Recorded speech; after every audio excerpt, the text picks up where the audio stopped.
ఇప్పుడు మీరు చూశారు కదండి, గుంటూరు పట్టణంలో పట్టాపురం దగ్గర నడి రోడ్డు మీద మసీదు అంత పెద్ద ఎత్తున కట్టి ఉన్నారు. ఇది ఈ మధ్య కాలంలో కట్టింది. ఇదిగోండి మన దేవాలయం, 50 సంవత్సరాల క్రితం కట్టిన దేవాలయం. ఈ దేవాలయాన్ని మాత్రం పడగొడతాకి ప్రభుత్వ అధికారులు సిద్ధపడ్డారు, అత్యుత్సాహాన్ని కూడా ప్రదర్శించారు. కానీ మసీదు విషయంలో మాత్రం మసీదు జోలికి కూడా వారు రాలేదు. కాబట్టి ఇక్కడ ఏ విధంగా అయితే మరి గుంటూరు మరొక పాత బస్తీలాగా తయారు చేద్దాం అనుకుంటున్నారు గుంటూరు పట్టణాన్ని. ఇక్కడ పోలీస్ స్టేషన్ మీద దాడి చేసి పోలీస్ స్టేషన్ తగలబెట్టిన వారి మీద కూడా ప్రభుత్వం స్పెషల్ జీవో పాస్ చేసి వాళ్ళ మీద కేసులు తీసేయడం కూడా జరిగింది. కానీ హిందువుల మీద మాత్రం నిరంతరం ఈ రాష్ట్రంలో దాడులు జరుగుతూనే ఉన్నాయి. అందున గుంటూరు పట్టణంలో ఈ విధంగా ఓ పక్కన చర్చి ఉంది, ఓ పక్కన మసీదు ఉంది. ఈ రెండింటిని వదిలేసి ఒక హిందూ దేవాలయం మీద దగ్గర మాత్రమే ఈ విధంగా దాడి చేయటము, సోదరులారా, హిందూ సోదరులారా, నిద్రపోతున్న హైందవ సమాజమా మేల్కొండి, ధర్మం కోసం మనం ప్రశ్నిద్దాం.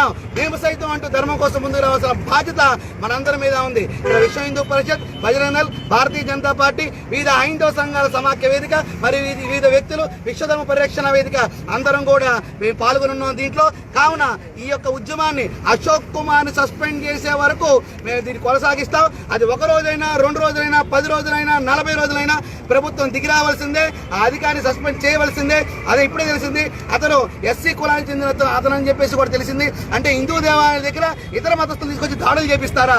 దీనికి ఏ సందేశం ఇద్దాం అనుకుంటున్నారండి సమాజానికి? కావున మత గొడవలు సృష్టించడానికి ఈ ప్రభుత్వం ప్రయత్నిస్తుందా, ఈ అధికారులు ప్రయత్నిస్తారనే అనుమానం కూడా మాకు వస్తుంది. హిందువులు ప్రశాంతంగా ఉండనివరా? గత నెలలుగా మన రాష్ట్రంలో అనేక దేవీ దేవతల విగ్రహాలు, రథాలు ధ్వంసం చేస్తూనే ఉన్నారు, తగలబెడుతూనే ఉన్నారు. ఒక్కరిని కూడా అరెస్ట్ చేయాల. ఏమంటే మసీదు లేదంటున్నారు. మసీదు లేని వ్యక్తికి మా హిందూ ఆలయాలు మాత్రమే కనపడినాయా? ఇంకేం కనపడలేదా? కాబట్టి ప్రభుత్వం ఇప్పటికైనా మేల్కోవాలి. సెక్యులర్ దేశంలో ఉన్నాం కాబట్టి అన్ని మతాన్ని సమంగా చూడవలసిన బాధ్యత ఉంది. కాబట్టి హిందువులకు తగిన న్యాయం చేసే వరకు మేము ఈ ఉద్యమాన్ని కొనసాగిస్తామని చెప్పేసి యావత్ సమాజానికి కూడా మేము తెలియపరుస్తున్నాం. భారత్ మాతాకి, భారత్ మాతాకి. రక్షించుకుందాం, రక్షించుకుందాం, రక్షించుకుందాం, రక్షించుకుందాం, కాపాడుకుందాం, కాపాడుకుందాం, కాపాడుకుందాం, కాపాడుకుందాం. జై శ్రీరామ్, జై శ్రీరామ్, జై శ్రీరామ్, జై శ్రీరామ్, జై శ్రీరామ్.